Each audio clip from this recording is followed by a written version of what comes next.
હમણાં મેરામાં ભાગદોડ મચી છે, અનેક લોકો ઘાયલ થયા, અનેક લોકોના મોત થયા છે. આ ઘટના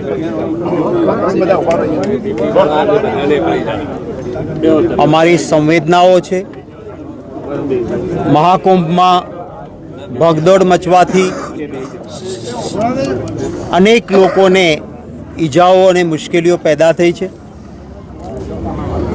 એના માટે કોંગ્રેસ પક્ષ પોતાની સંવેદનાઓ જતાવે છે.